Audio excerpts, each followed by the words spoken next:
তো স্লোগানটা কে দিবেন? বলে নবী আলাইহিস সালামের আগের বক্তা যিনি বয়ান করতেছিলেন হযরত ঈসা আলাইহিস সালাম, ও নবী ঈসা, স্লোগান আপনি দেন। স্লোগান কে দিবেন? হযরত ঈসা আলাইহিস সালাম স্লোগান দিয়েছেন, কোরআনের কথা, সূরা সাফ আয়াত 6। وَإِذْ قَالَ عِيسَى ابْنُ مَرْيَمَ يَا بَنِي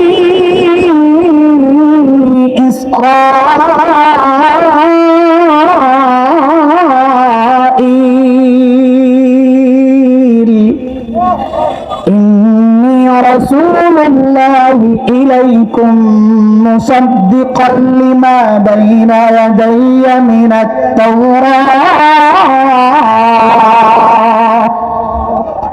ومبشرا برسول يأتي من بعد اسمه أحمد।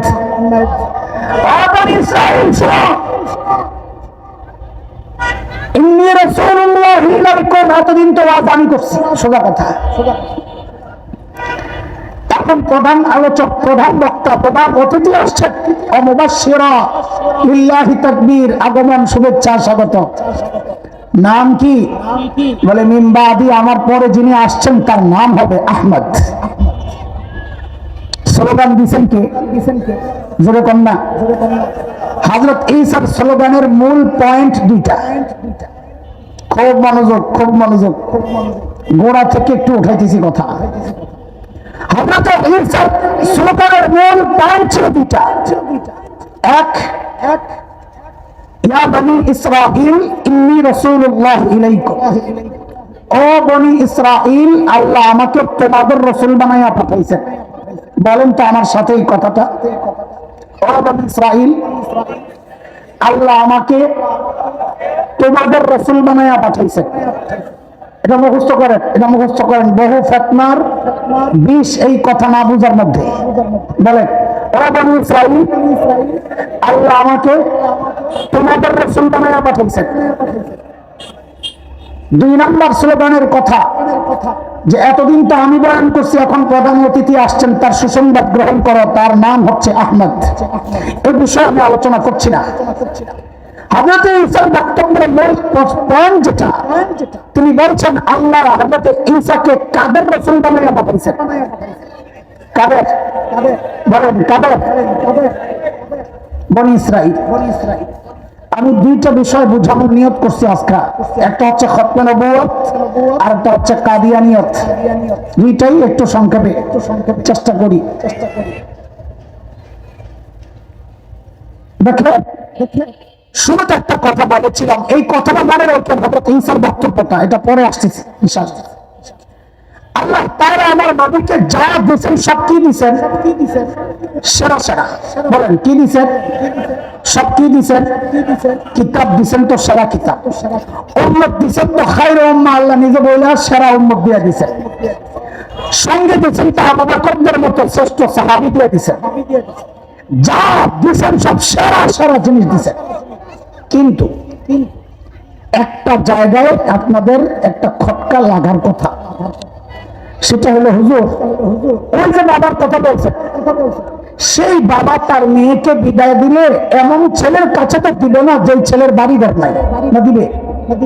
বাড়িঘর ছাড়া ছেলের দিবে, মেয়েরে দিবে?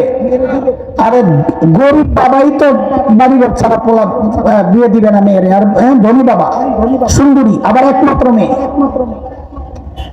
কিন্তু এখানে একটা ভেজাল তো লেগে গেল। কি ভেজাল? সূক্ষ্ম কথা, মনোযোগ। কি ভেজাল? বলে আল্লাহ না নবীকে সব সেরা সেরা জিনিস দিয়ে বিদায় দিচ্ছেন। বলে এক জায়গায় তো ভেজাল লেগে গেল। বলে কোন জায়গায়? বলে আল্লাহ তাআলা তার নবীকে পাঠানোর ক্ষেত্রে বাড়ি নির্বাচনটা আমাদের পছন্দ হয় নাই, কারণ আল্লাহ এত ভালোবাসেন। তো দুনিয়ার শ্রেষ্ঠ সুন্দর জায়গা তো ছিল সুইজারল্যান্ড, আল্লাহ নবীকে সুইজারল্যান্ড কেন পাঠাইলেন না?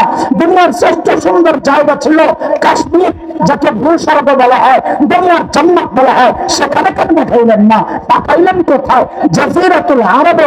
হযরত খলিল ইব্রাহিম যার জবানে জাজিরাতুল আরবের অবস্থা আলোচনা হয়েছে, ওয়াদিন গায়রি যি যারা, সূরা ইব্রাহিমে বৃক্ষলতাহীন জলশূন্য বালুকাময় জায়গা, খাওয়া নাই, পানি নাই, ফল নাই, ফসল নাই, গাছ গাছালি নাই, অনর্বর অস্বাস্থ্যকর জায়গা, মরুভূমি, পাথর আর পাহাড়, এমন অস্বাস্থ্যকর জায়গায় আল্লাহ তার নবীকে কেন পাঠাইলেন? প্রশ্ন জাগে না জাগে না? এই প্রশ্নের উত্তরটা আগে বুঝেন, তাইলে খতমে নবুয়ত বুঝবেন ইনশাআল্লাহ। আল্লাহ ওখানে কেন পাঠাইলেন? দেখেন, আমার সাথে সাথে একটা কথা আগে মুখস্থ করে বলে, আমার নবী ছিলেন একমাত্র বিশ্বনবী। আমাদের নবী কি খালি বিশ্বনবী না, একমাত্র বিশ্বনবীর মানে কি আমি মানে করে বুঝাইতেছি ইনশাআল্লাহ। আগে মুখে মুখে বলেন আমাদের নবী কি ছিলেন? সবাই বলে, আবার বলে, ব্যাখ্যা করে আসতেছি, খালি এটা মাথায় ঢুকায় রাখেন যে কি শিখাইছে একটা কথা বলে না। আমাদের নবী, হ্যাঁ আমাদের সব ছাত্ররা তোমরা শোনো, ওস্তাদরা তো জানেন এগুলা, তোমরা শোনো, বুঝো, গোড়া থেকে বুঝো, গোড়া থেকে উম্মতকে বুঝাও।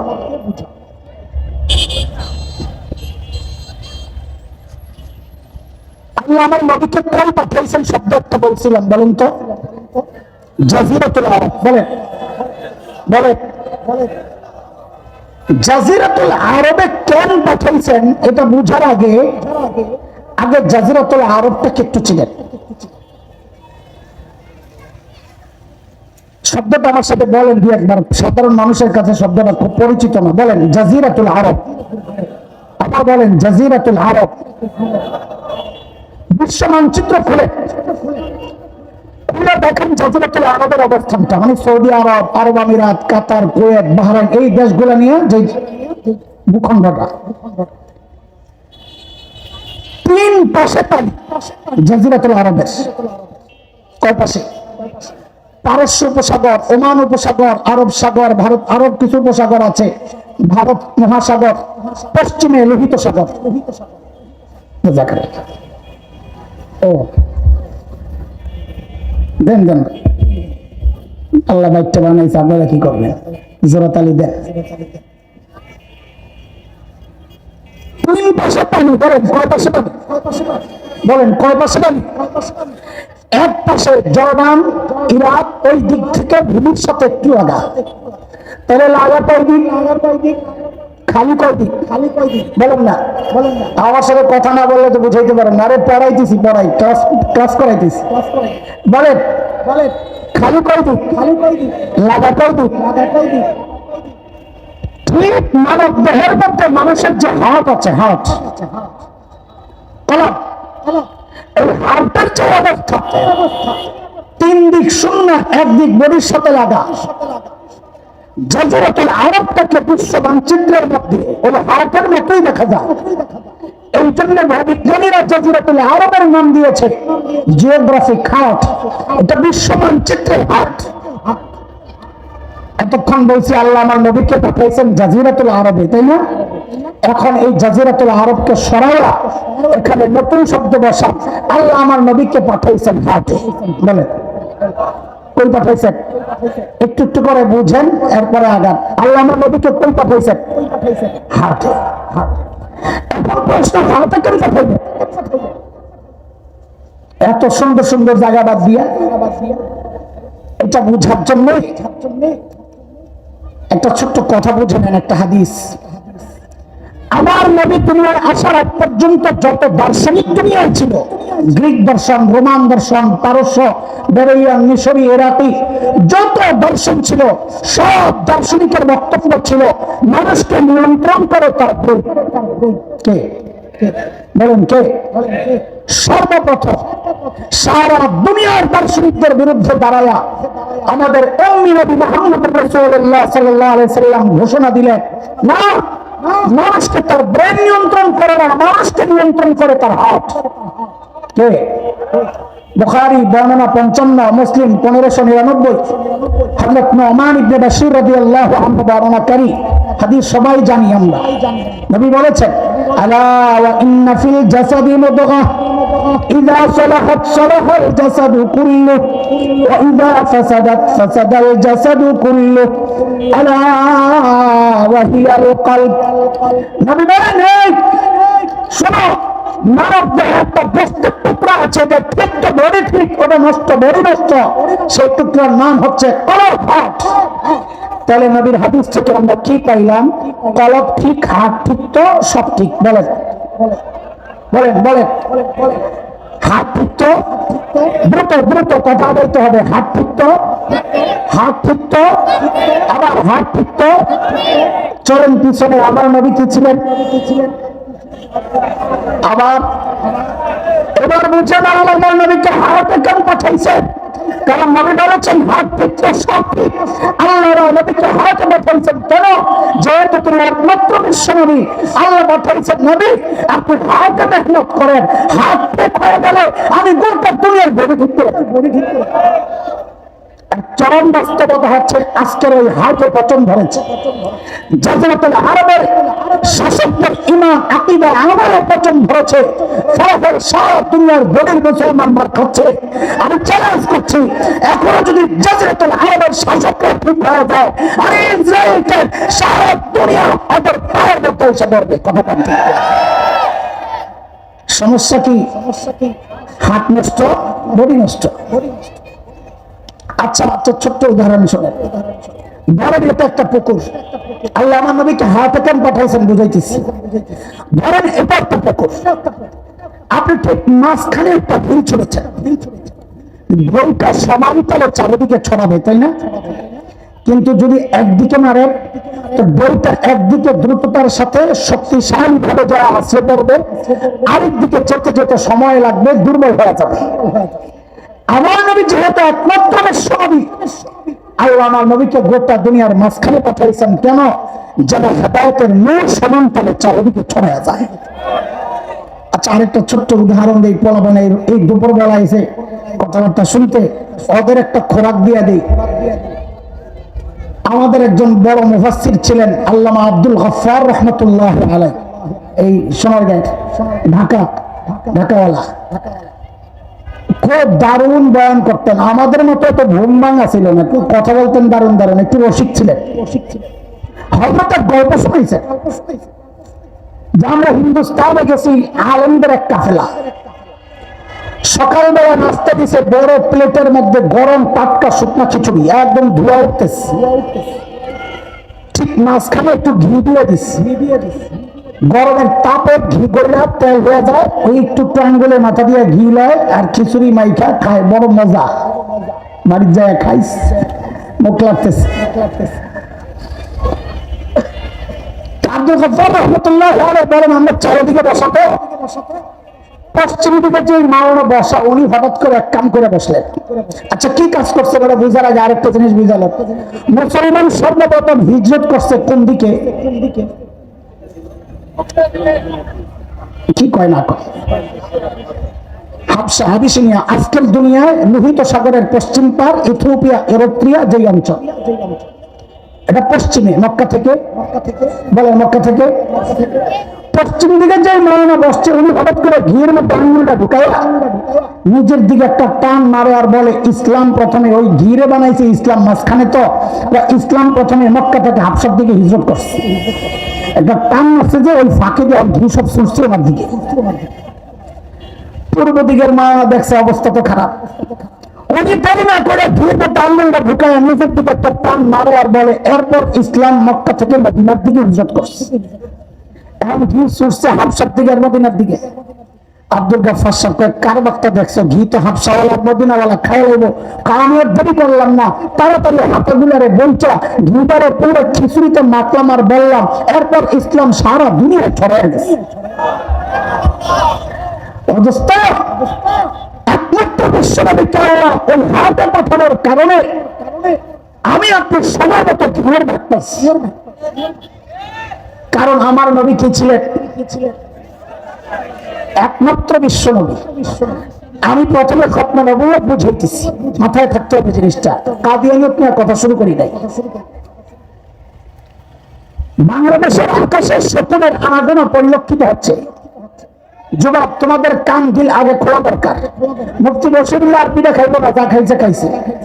পুলিশ নিয়ে পিঠায় মজা পাইবো না, বা ওই কুচক্রিয়া নিয়ে পিঠায় মজা পাইবো না, তোমার নিয়ে মজা পাইবো, পিঠায় মজা পাইবো।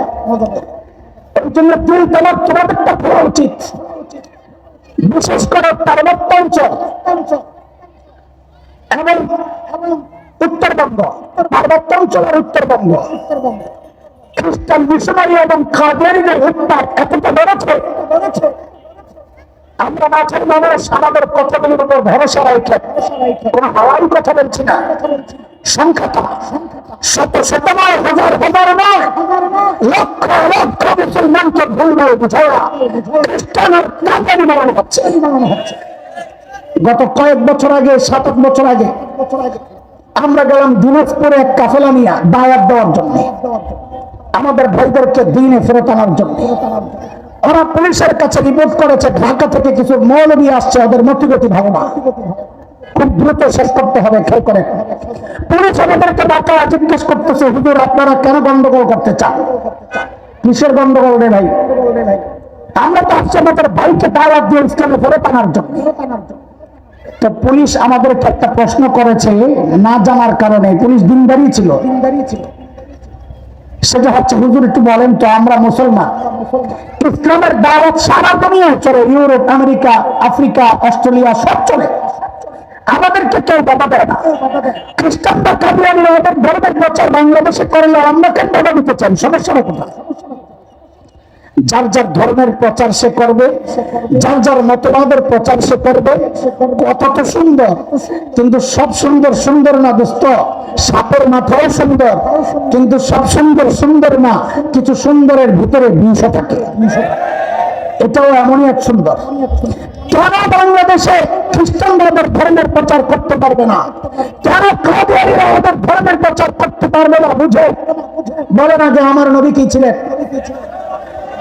একমাত্র বিশ্বনবী কাকে বলে এইবার বুঝে। তিনটা ব্যাখ্যা। ছাত্র কথা বলো, কয় ব্যাখ্যা? সবাই বিশেষ করে ছাত্ররা বলো, কয় ব্যাখ্যা?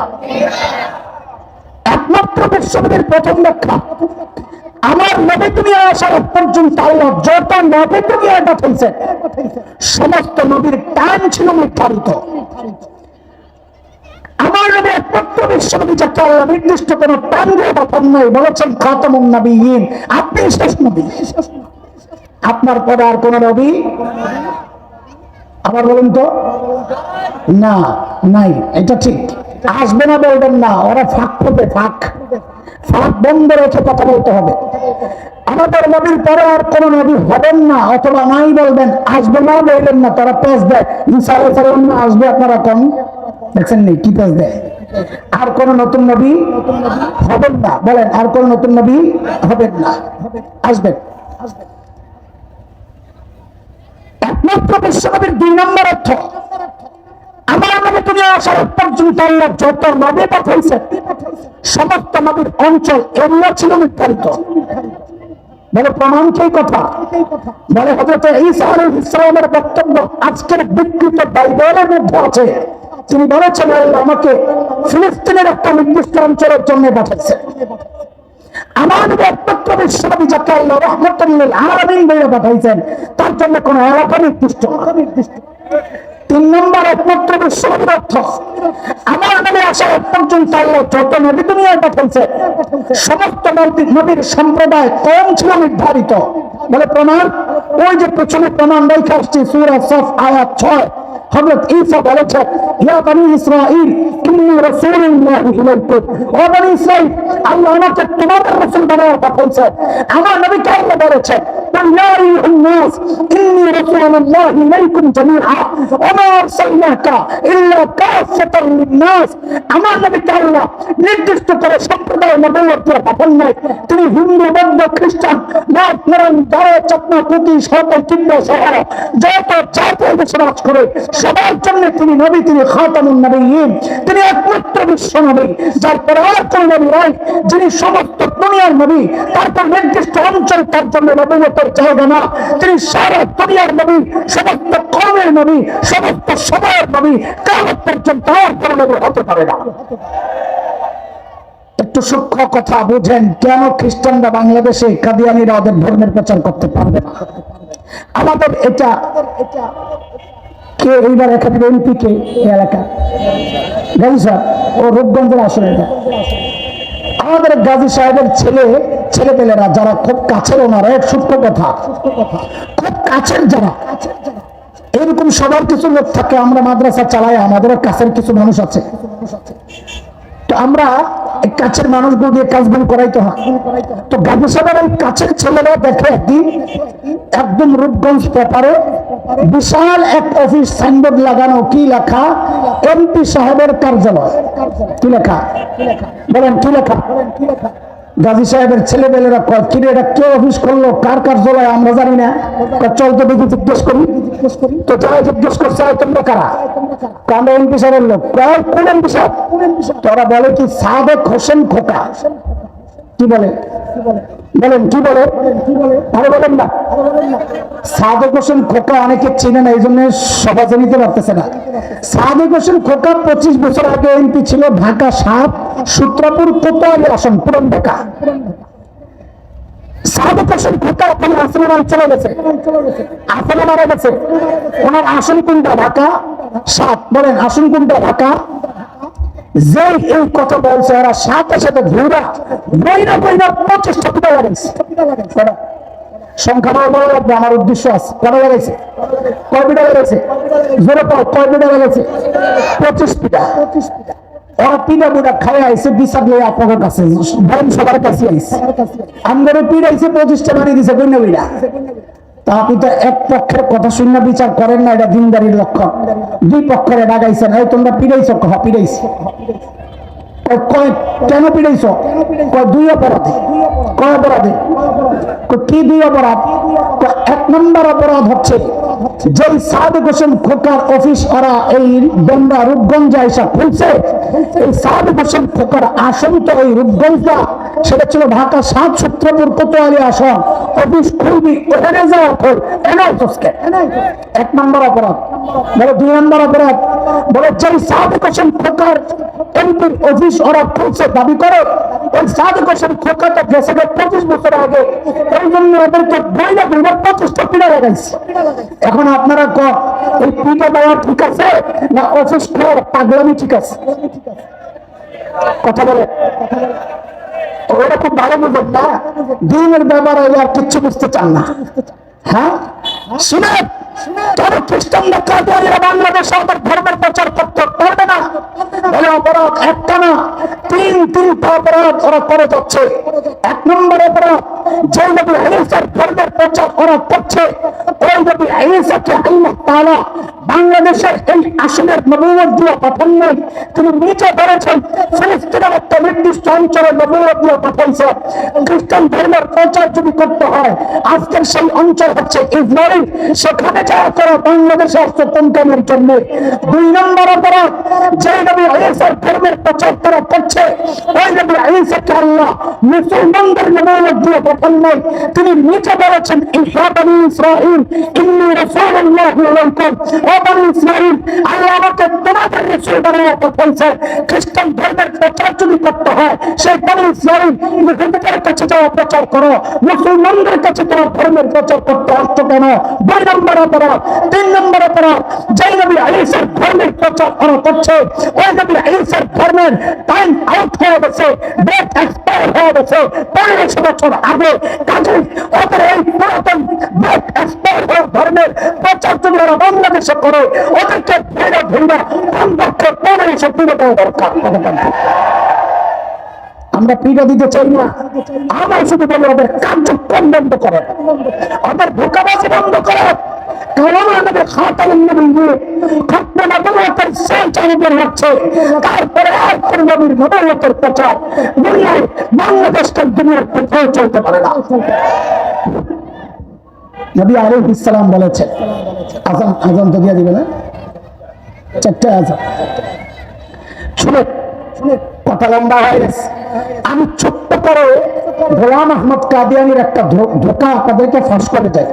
এটা আমাদের মধ্যে বিভ্রান্তি ছড়ায়, সাধারণ মানুষ আমাদেরকে জিজ্ঞেস করে, অনেকে জানে না কি সেটা। গোলাম আহমদ কাদিয়ানি এটা একদম আলাদা এক সাবজেক্ট, আমি আমার আগের ফিনিশিং করে দিতে পারি নাই, কিন্তু এই কথাটা না বলেও শান্তি পাচ্ছি না। গোলাম আহমদ কাদিয়ানির বহু লেখা আছে, সে আখেরি পয়গম্বরকে মানে, খুব ভালো করে বোঝে, ভেজালটা বুঝুন, ভেজালটা। গোলাম আহমদ কাদিয়ানির বহু লেখা আছে, সে আখেরি পয়গম্বরকে মানে এবং নবী যে খাতামুন নবীয়্যিন এটাও মানে, এবং তাদের কালিমায় লেখা লা ইলাহা ইল্লাল্লাহ মুহাম্মাদুর রাসূলুল্লাহ, মুহাম্মাদুর রাসূলুল্লাহ লেখা সাধারণ মানুষকে ধোঁকা দেয়। আমরা শেষ নবী মানি না, কে বলছে? এই যে আমাদের লেখা দেখেন, এই যে আমাদের কালিমা দেখেন, এই একটা ধোঁকা ওরা প্রতিনিয়ত উম্মতকে দিয়ে যাচ্ছে। আপনারা শুনে এটা যে কত ভয়ঙ্কর ধোঁকা, একটু শুনে। গোলাম আহমদ কাদিয়ানির জীবনের অনেকগুলো ধাপ আছে।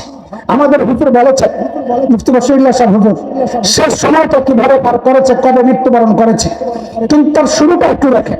তার জন্ম 1839 বা 40, ওদের কিতাবে দুই রকম পাওয়া যায়। বড় হইতে হইতে 1881-তে সর্বপ্রথম দাবি করে মুজাদ্দিদ। আচ্ছা মাশাআল্লাহ, ঠিক আছে, এই তো ভালো হয়েছে।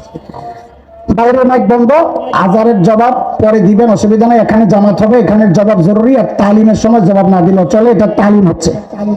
মাসালা বলে দিলাম আর কি। শুনে 1881 সালে সর্বপ্রথম হিসেবে নিজের দাবি করেন মুজাদ্দিদ। মুজাদ্দিদ দাবি করে 10 বছর সে তার কার্যক্রম চালায়। এই 10 বছরের যত লেখালেখি করছে, সব লেখালেখির মধ্যে নিজে নবী আলাইহিস সালামকে খাতামুন নবিয়্যিন স্বীকৃতি দিয়ে লেখালেখি করছে। আছে, আমরা অস্বীকার করি না, তার লেখায় নবী শেষ নবীটা আছে, অস্বীকার করি না। ভেজালটা কোন জায়গায় একটু বোঝা দরকার। নবুয়ত দাবি এখনো করেন না, 1881 গেল, 10 বছর এই মেহনত করে কিছু মুরিদান জুটাইছে, জুটায় 1891 সালে সর্বপ্রথম নিজেকে ঈসা আলাইহিস সালাম দাবি করে। মাহদি, ইমাম মাহদি, ঈসা না, ইমাম মাহদি দাবি করে। কি দাবি করে বলেন? কি দাবি করে? ইমাম মাহদি দাবি করে। আবার কিছু লেখালেখি করছে, পরে আরো 5 বছর কাটায় কিছু মুরিদান জুটাইছে, জুটায় সর্বপ্রথম 1901 সালে নিজেকে নবী দাবি করে। এরা হয়তো অস্বীকার করবে, আপনাদেরকে শুনে যাবে। ওদের কিছু বিশেষ কিতাব আছে, হামালাতুল মুশরা এক কিতাব, খুলে দেখেন। আর আছে এক গলতি কা ইজালা, খুলে দেখেন। বাজিউল বারা, খুলে দেখেন। এই কিতাবগুলোতে স্পষ্ট সে লিখেছে, কি লিখেছে? যে আল্লাহ তাআলা, ওই আল্লাহ সত্য আল্লাহ, সত্য প্রভু আল্লাহ, যিনি কাদিয়ানে তার নবী পাঠাইছেন। নাউযুবিল্লাহ বলেন না, কাদিয়ানে নবী পাঠাইছেন। কিন্তু এই লেখা কবে? 1901 সালের। বলে এই লেখা কবে? হামালাতুল মুশরা কবে? 1901 সালের। 1901 সালের লেখা এটা। 1901 সালের আরো লেখা বাজিউল বারা, সেখানে নবুয়ত দাবি করছে। 1901 সালের লেখা গলতি কা ইজালা, সেখানে নবুয়ত দাবি করছে। সে বলেছে, আমি কি করতে পারি যেখানে আল্লাহ নিজে আমাকে নবী বলে সম্বোধন করেছেন, আমি সেটা অস্বীকার কি করে করি? সে 1901 সাল থেকে নবুয়ত দাবি করে নতুন নতুন লেখা আমদানি করা শুরু করেছে। এই জন্যই পাঁচলা যায়, ওরা আমার পিছনের পুরো দেখা লেখা, যারা দেখেন আখেরি পয়গম্বরকে গোলাম আহমদ কাদিয়ানি সে খাতামুন নবিয়্যিন মানে। আমরা বলি মানে মানত। এটা 1881 পর্যন্ত, 1891 পর্যন্ত। কিন্তু 1901 সাল থেকে তার বই ছোটাই গেছে। নতুন যত কিতাব পরবর্তী 1901 থেকে যে কিতাবগুলো আছে, এগুলো ওরা উম্মতের সামনে শুরুতে পেশ করে না, এই ভূতার আশ্রয় ওরা দিচ্ছে। এবার আসে লা ইলাহা ইল্লাল্লাহ মুহাম্মাদুর রাসূলুল্লাহ, এই কালিমা দিয়ে উম্মতকে ধোঁকা দেওয়া হয় যে আমরা তো মুহাম্মদকে রাসূলুল্লাহ মানি, আমাদের কালিমা আপনাদের কালিমা এক। না না না না, এটা মিথ্যা কথা, এটা মিথ্যা কথা। আপনারা কিতাব পড়ে দেখেন, এক গলতি কা ইজালা আছে। ওদের কাদিয়ানি ৮৮টা বই আছে টোটাল। কত কত এটার 23 খন্ড একসাথে করে নাম দিছে রোহানি খাজায়ের। কি নাম দিছে? রোহানি খাজায়ের 16তম খন্ডে আছে, 16তম খন্ডে আছে যে আল্লাহ তাআলা মুহাম্মদ পাঠাইছেন দুইজন। কয়জন? কয়জন? এবং এক গলতি কা ইজালা, এটা 4 নম্বর পৃষ্ঠা আছে। ঢাকার বক্সবাজার থেকে চাই বইগুলো ওরা বের করে, ওই বইয়ের 4 নম্বর পৃষ্ঠা আছে যে আল্লাহ মুহাম্মদ পাঠাইছে দুইজন। একজনকে পাঠাইছে 55,000 বছরে, মানে ও বুঝাইতে চাইছে দুনিয়ার ইতিহাস 5,000 বছরের নবী পর্যন্ত। এটা একটা মিথ্যা কথা। মানে 55,000 বছরে আল্লাহ প্রথম মুহাম্মদ পাঠাইছে, 6,000 বছরে কাদিয়ানে আল্লাহ দ্বিতীয় মুহাম্মদ পাঠাইছে। প্রথম মুহাম্মদ হচ্ছে দ্বিতীয় মুহাম্মদ আরো পরিপক্ত, আরো পরিপূর্ণ এবং আরো উত্তম, আরো সেরা। এইবার সে ওই এক গলতিকা ইজারায় আসছে, সে লিখেছে 4 নম্বর পৃষ্ঠায়, সে লিখেছে কোরআনের সূরা ফাতহার মধ্যে যা আছে মুহাম্মাদুর রাসূলুল্লাহ ওয়াল্লাযীনা আমানু মাহু আশিদ্দাউ আলাল কুফার রাহমাউ বাইনাহুম, ওখানে মুহাম্মদ মানে আমি। ওখানে মোহাম্মদ মানে 55,000 বছর মোহাম্মদ না, ওখানে মোহাম্মদ আমি। যে গোলাম আহমদ কাদিয়ানি কাদিয়ানে যে জন্ম নিয়েছে, গুরদাসপুর জেলার কাদিয়ানে যে জন্ম নিয়েছে, সেই মোহাম্মদ হচ্ছে আল্লাহর আয়াতে। তার মানে সে নিজেকে মোহাম্মদ দাবি করছে। কালিমা যখন লেখে ওরা লা ইলাহা ইল্লাল্লাহ মুহাম্মাদুর রাসূলুল্লাহ, আপনারা ধোঁকা খায়েন না। এই মোহাম্মদ মানে মুহাম্মদ ইবনে আব্দুল্লাহ না, এই মোহাম্মদ মানে ওর চিন্তা, ওর বক্তব্য। একবারে থেকে ইজারায় বইয়ের মতো আছে না বলি এই মোহাম্মদ দ্বারা নিজেকে দাবি করে। তার মানে ওর কায়না আলাদা, বাহ্যিক দেখায় মোহাম্মদ, আসলে মোহাম্মদ মানে সে নিজেকেই মোহাম্মদ দাবি করে। ধোঁকাগুলো দেখে এখন নতুন আরেক চক্রান্ত শুরু হয়েছে। আপনাদেরকে সতর্ক করছি, যেহেতু অসংখ্য হাদিস নবী আলাইহিস সালাম শেষ নবী। আমি বুখারীর 3535 নম্বর হাদিসটা পড়েছি, হযরত আবু হুরায়রার বর্ণনা। নবী আলাইহিস সালাম বলেছেন, আমার এবং পূর্ববর্তী নবীদের উদাহরণ হচ্ছে ওই ব্যক্তির মতো বানা বাইতা, যে একটা ঘর বানাইছে, ফাহসানা ওয়া আজমালা, পরিপূর্ণ সুন্দর করে বানাইছে, ইল্লা মাউজিআ লাবিনা মিন জাবিয়া, কিন্তু একটা ইট শুধু ফাঁকা রাখছে। নবী বলে মানুষ আইসা ওই ঘরকে দেখছে, ফাজালান নাস ইয়াতুফুনা বিহি ওয়া ইয়াজাবুনা লা, খুব পছন্দ হয়েছে, আরে দারুণ সুন্দর ঘরটা, কিন্তু একটাই হাল্লা নদী আঠাইতুহুম লাবিনা, বলে ওই ইটটাও যদি লাগায় তো ভালো হইতো। নবী বলেন ওই যে ফাঁকা ফাঁকা একটা ইট, ফাআনা লাবিনা, ওই একটা ইট হচ্ছে আমি, ওয়া আনা খাতামুন নবিয়্যিন, আমি সর্বশেষ নবুয়তের ওই ঘর আল্লাহ আমার ওই এক ইটের মাধ্যমে পরিপূর্ণ করে দিয়েছেন। আমার পরে আর কোন নবী আসার সুযোগ নাই। তিরমিজির riwayat আসছে, ইন্না রিসালা ইন্না নবুওয়াতা ওয়া রিসালা ক্বাদ ইনকাতাত ফালা রাসূলা বা'দি ওয়া লা নবী, আমার পরে আর কোন নবী আসার সুযোগ নাই। কারণ নবুওয়াত আর রিসালাতের যে ধারা আল্লাহ বন্ধ করে দিয়েছেন। আল্লাহ বলতেছেন বন্ধ করছেন, তারা বলে তাদের কাছে নবুওয়াত আসে। হ্যাঁ, ইংরেজদের পুষ্ট দালালের কাছে তো নবুওয়াত আসবে, সেটা আল্লাহর কাছ থেকে না, সেটা আসছে ইংরেজদের কাছ থেকে। ও যে ইংরেজদের দালাল, এটার প্রমাণ কি? কাদিয়ানি যে ইংরেজদের দালাল, এটার প্রমাণ কি? আমরা বললি তো আপনারা করবেন, বিরোধিতা করতেছেন, এই জন্য বলতেছেন। ইংরেজদের সৃষ্টি, এটার প্রমাণ কি? ওর জীবনের যত নোটিশ ছিল এই সবগুলোর একসাথে করা হয়েছে এবং নাম দেওয়া হয়েছে মজমুআ। এই মজমুআ নাম দিয়া এই অনেকগুলো খণ্ডে একসাথে কইরা, এর মধ্যে দ্বিতীয় খণ্ডের 198 পৃষ্ঠা। কত বলেন? কত?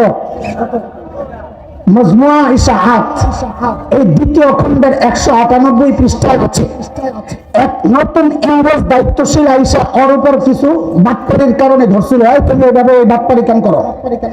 তখন ও একটা চিঠি লেখছে, ওই ইংরেজ দায়িত্বশীলের কাছে একটা চিঠি লেখছে। ওই চিঠি আছে আর এই মজমুআর মধ্যে দ্বিতীয় খণ্ডের 198 পৃষ্ঠা। কি লেখছে?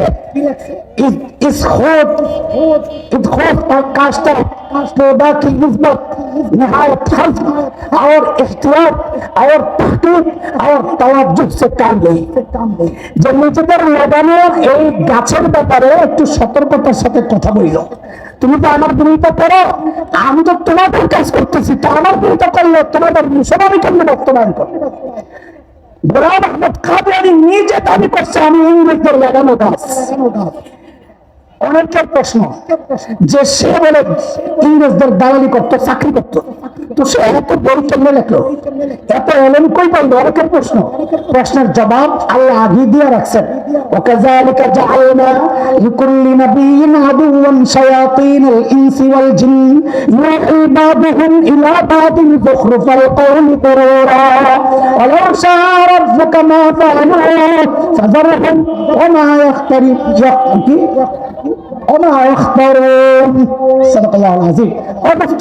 আল্লাহ বলতেছে প্রত্যেক নবীর কিছু মানুষ দুশ্মন আছে, জিন দুশ্মন আছে। এই মানুষ জিন পরস্পরের কাছে ওহী পাঠায়, মানুষকে ধোঁকা দেওয়ার জন্য বানানো ওহী পাঠায়।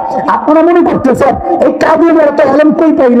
না না, ওই খ্রিস্টান ইহুদিরা 1500 বছর থেকে ইসলামের বিরুদ্ধে যে চক্রান্তগুলো করেছে, ইসলামের মধ্যে কথা বলার, অস্পষ্ট কথাগুলোর নিজস্ব মন্দর ব্যাখ্যা দেওয়ার যে চেষ্টা ওরা করেছে, সমস্ত এলমগুলো ওরা আস্তে আস্তে আস্তে আস্তে গোলাম আহমদ কাদিয়ানীর মাধ্যমে প্রকাশ করেছে।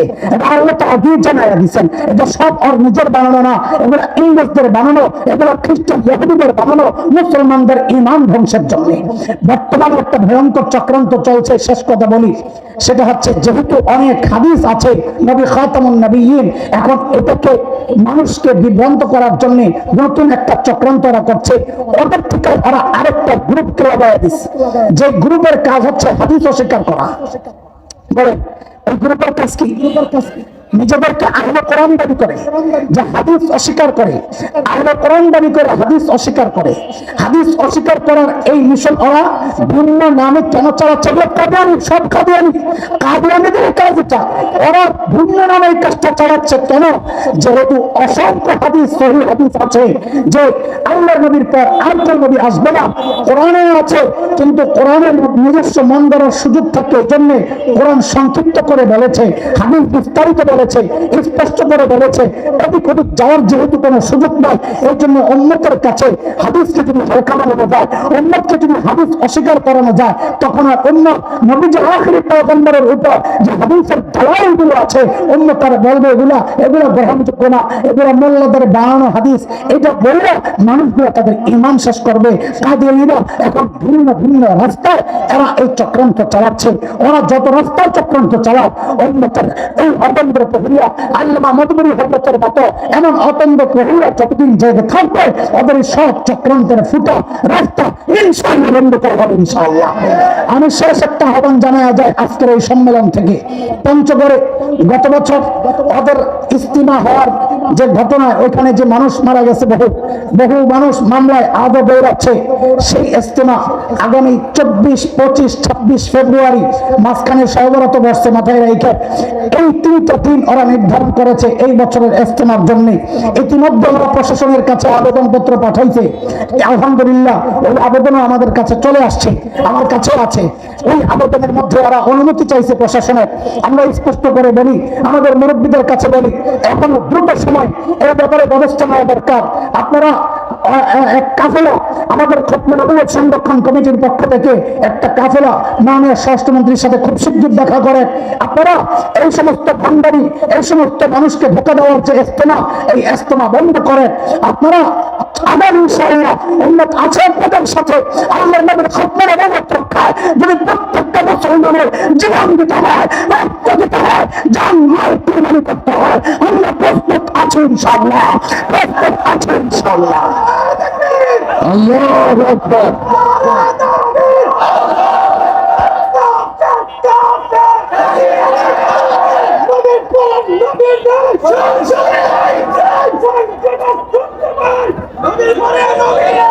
আল্লাহ তাআলা কাদিয়ানী সহ সমস্ত ভ্রান্তর ফিতনা থেকে উম্মতকে হেফাজত করেন, আমিন। আমাদেরকে সচেতন হওয়ার তৌফিক দেন, আমিন। ওয়া আখিরু দাওয়ানা আলহামদুলিল্লাহি রাব্বিল আলামিন। আসসালামু আলাইকুম ওয়া রাহমাতুল্লাহি।